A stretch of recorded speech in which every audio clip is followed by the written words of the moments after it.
بسم الله الرحمن الرحيم والشمس وضحاها والقمر إذا تلاها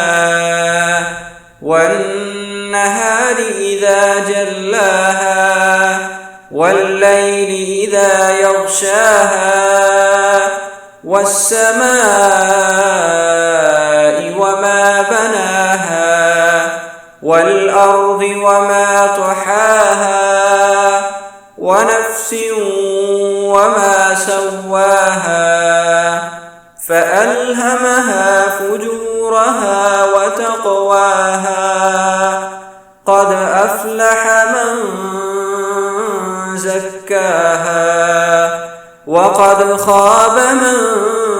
دساها كذبت ثمود بطغواها